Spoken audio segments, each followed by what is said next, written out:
Capítulo 20. El peso del trabajo.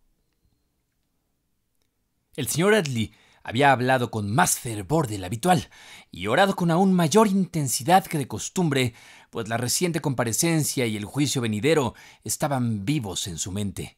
Estaba convencido de que entre su audiencia se hallaban tanto los falsos acusadores como el falsamente acusado, y anhelaba que le fuera concedido poder del cielo para estremecer las conciencias culpables y presionar en los corazones de sus oyentes las solemnes advertencias de la Escritura. Nunca había sentido con tanta agudeza cuán impotente es en sí mismo incluso el más fiel ministro de Dios.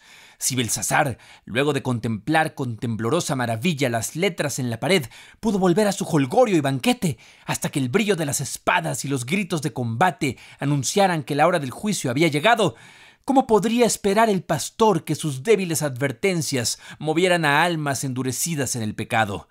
Cuando posaba la mirada en rostros tan hinchados y frívolos como los de Valance y Bateman, cuyo primer pensamiento en la vida siempre había sido ¿qué comeremos, qué beberemos y en qué vestiremos? Mateo 6:31. O en el aún más repulsivo rostro de Ford, donde el sello de la astucia y la malicia era tan evidente que incluso un niño podría leerlo, el señor Edley sentía el peso doloroso del pensamiento de que sus exhortaciones ante tales personas no harían sino aumentar su condenación. ¿No eran sus corazones como el camino pisoteado, tan poco aptos para recibir la buena semilla como si estuviesen pavimentados de hierro o de bronce? Y sin embargo, fue un consuelo ver lágrimas en los ojos bajos de Marión. Ella trataba de ocultarlas, evitando al pastor, buscando ahogar la voz de la conciencia, pero las palabras muerte, juicio, eternidad habían quedado grabadas en su alma como el Mene Tekel Upharsin en el muro de Belsasar. Apenas hubo terminado el clérigo su oración, la asamblea se dispersó ruidosamente. Los miembros de la casa de Sir Dick Bay, como escolares liberados del aula, se empujaban unos a otros hacia el pórtico, pareciendo deleitarse en demostrar mediante su actitud irreverente y el estrépito de sus botas que se alegraban de que el servicio hubiese concluido. El sonido de las risas que llegaba a los oídos del señor Edley, provenientes de los grupos que paseaban por el sendero de grava, le hería el espíritu profundamente. Edith lo oyó suspirar suavemente mientras la levantaba con ternura para colocarla en su pequeño carruaje de hada. ¿Estaba triste Daniel por el rey y sus príncipes?, preguntó la niña, cuando les dijo la verdad y a ellos no les importó, y él sabía que el enemigo se acercaba. No hay nada más triste, respondió el clérigo, como ver advertencias despreciadas, misericordias rechazadas y almas que deseamos salvar, marchando con prisa por el camino ancho hacia la perdición. El señor Edley no abandonó la cabaña inmediatamente después de concluir el breve servicio. Sostuvo una conversación en privado con Ned. Convencido de que el muchacho era víctima de la malicia de los enemigos de su padre, el clérigo deseaba escuchar de sus propios labios un relato de lo ocurrido y conocer el estado de su ánimo ante circunstancias tan angustiosas. Mientras Rebecca se ocupaba de los quehaceres del hogar en la planta alta y Holditch atendía a asuntos de su amo, el señor Edley conversó a solas con su hijo. Siendo de naturaleza franca y confiada, fue un alivio para el muchacho abrir su corazón a alguien a quien tanto debía, cuya simpatía lo consolaba y cuya confianza lo animaba. «No sé cómo voy a soportar estas 6 semanas», exclamó el joven, «con este juicio espantoso por delante y sin saber cómo terminará todo. Ver a mi madre, mi querida madre, ponerse cada día más pálida y delgada y sin embargo tan buena, tan dulce, tan amable.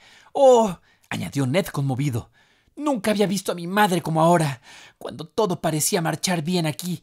Muchas veces me impacientaba con sus temores y preocupaciones por cosas pequeñas. Me molestaba que nunca estuviera alegre o despreocupada. Ahora que todo ha salido mal, cuando tiene pérdidas y aflicciones que habría pensado que las aplastarían por completo, está casi tan serena como mi padre y nunca se queja ni murmura. Ella está experimentando más profundamente ese amor de Dios que sobrepasa todo entendimiento. ¿Cree usted, señor?», dijo Ned, «que podemos ver el amor de Dios incluso en una prueba como la nuestra?» ¿No es acaso amor lo que hace que se aparte, incluso con rudeza, a un niño del borde del precipicio? Si hubieras continuado por el camino que comenzabas a seguir, si hubieras hecho de esos alborotadores tus compañeros y guías constantes, ¿a dónde te habrían llevado? Es mucho, mucho mejor ser víctima de su malicia que cómplice de sus pecados. A pesar del cruel triunfo que los enemigos del mayordomo parecían haber logrado al ver al hijo de Holditch imputado y citado a juicio, no estaban del todo satisfechos con la medida de su éxito, no porque alguno de ellos creyese que Ned Holditch sería absuelto, sino porque temían que su condena no lograra, después de todo, su verdadero objetivo: forzar al hombre que odiaban y temían a renunciar al cargo de mayordomo. «Pensé», dijo Valance a Ford mientras se cruzaban al día siguiente cerca del monte donde se alzaba el Valhalla. «Pensé que la mera vergüenza de todo este asunto habría aplastado por completo el ánimo de un tipo como Holditch, que cuida su reputación como una dama cuida sus zapatos de satín blanco, y preferiría caminar 10 millas más con tal de no meter el pie en el barro. Pero ahí lo ves, va por ahí haciendo su trabajo con firmeza, con la cabeza en alto como siempre, como si nos desafiara a hacerle lo peor a él o a su hijo». «Es el pastor el que lo respalda», observó Ford, «y le hace pensar que es un mártir». «Y lo peor del caso», añadió Valance mordiéndose el grueso labio inferior, «es que Sir Dick Bay está medio inclinado a tomar partido por él. Parece tener la idea de que deshacerse de Holditch sería como entregar el perro pastor a los lobos».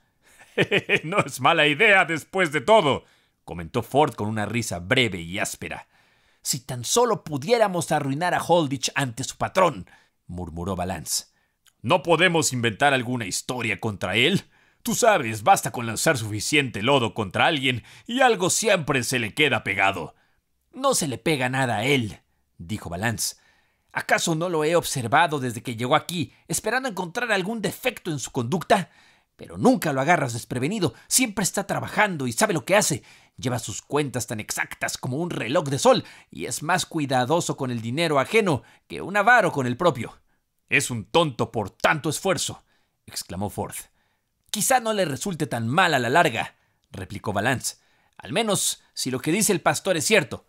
Ford soltó una exclamación muy irreverente respecto al clérigo y luego, volviendo al punto con rapidez, preguntó con agudeza: «¿Pero no hay alguna forma de poner a Sir Dick Bay en contra de ese tal Holditch?» «Sí», añadió con repentino entusiasmo, «si pudiéramos hacer que chocaran en algún asunto de conciencia». «Ah, sí, algún asunto de conciencia», repitió Valance, impresionado por la astucia de la sugerencia. «Sir Dick Bay, él es como un huracán. Si algo se interpone a su voluntad, lo barre en un instante. Y Holditch, él es más terco que el acero cuando se trata de su conciencia». Ford permaneció en silencio por algunos momentos. Su mirada siniestra, con ese sesgo hacia adentro, parecía haberse apartado del mundo exterior para hurgar en su mente maquinadora en busca de algún plan perverso. Antes de que volviera a hablar, unos pasos rápidos y apurados resonaron en los peldaños de mármol del edificio aún sin terminar, y el señor Slimes, acalorado y molesto, descendió apresuradamente del monte. «¿No pueden venir a echar una mano?», exclamó impaciente a Ford.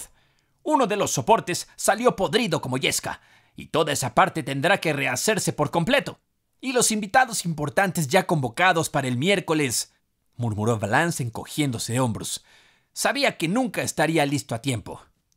«Debe estar listo y lo estará», exclamó el arquitecto, que había alcanzado a oír el comentario. «Los hombres tendrán que trabajar día y noche, y habrá que requerir a los arrendatarios para que ayuden. Justo ahora voy a decirle a Sir Dick Bay que necesitamos más manos para la obra». «Supongo que seguirán trabajando todo el domingo también, ¿no?», preguntó Ford. «Por supuesto, cada hora es valiosa», dijo Slimes, lanzando una mirada inquieta hacia la estructura de andamiaje que coronaba el monte y que debía permanecer allí hasta que el Valhalla estuviese completo y el enorme grupo de bronce fuera izado hasta la cima. «Le voy a decir algo, señor», dijo Ford. «Yo y los hombres a mi cargo estaremos más dispuestos a ponernos manos a la obra si Sir Dick Bay hace que valga la pena. Usted me entiende. Podemos ayudar con el andamiaje y cosas por el estilo, y usted puede conseguir que Holditch reúna a los arrendatarios. Los que trabajan para los granjeros bien pueden dedicar el domingo, y apuesto a que el mayordomo mismo no pondría objeción en ayudar con el trabajo. Tiene la fuerza de media docena si le diera la gana de usarla». Y el jardinero le guiñó el ojo a Valance, quien le respondió con un gesto cargado de significado. «Voy a hablar de inmediato con Sir Dick Bay», exclamó Slimes, agitado por la ansiedad respecto al éxito de lo que consideraba el chef-d'œuvre de su arte. El arquitecto se había propuesto que el Valhalla inmortalizara su fama tanto como llenara su bolsillo, aunque en su afán por asegurar lo segundo, había puesto en riesgo lo primero al elegir materiales baratos y vistosos, en lugar de sólidos y duraderos. Fue extrema la molestia de Slimes al descubrir la imperfección de algunas de las maderas utilizadas en la techumbre, lo que ocasionaría un considerable retraso y haría muy difícil retirar el andamiaje antes del día fijado para la inauguración del Valhalla. Las exquisitas decoraciones del interior, los delicados ornamentos, los vitrales de colores, todo quedaría expuesto a los peligros del trabajo rudo que aún debía realizarse en el exterior del edificio. Impaciente por lograr un efecto inmediato y deslumbrar la vista con combinaciones fastuosas de forma y color, el arquitecto no había procedido con cautela ni postergado los adornos hasta que lo esencial estuviese plenamente terminado. La vanidad de Slimes apenas le permitía admitir la posibilidad de un fracaso, pero el temor de quedar en algún punto por debajo de las expectativas de su patrón casi lo llevaba a la fiebre. Aunque tuviera que trabajar con sus propias manos, aunque sacrificara el sueño, el edificio debía estar terminado para el miércoles. Aquel brillante grupo de bronce debía ser izado a su elevada posición. Aquella antiestética maraña de andamios debía desaparecer.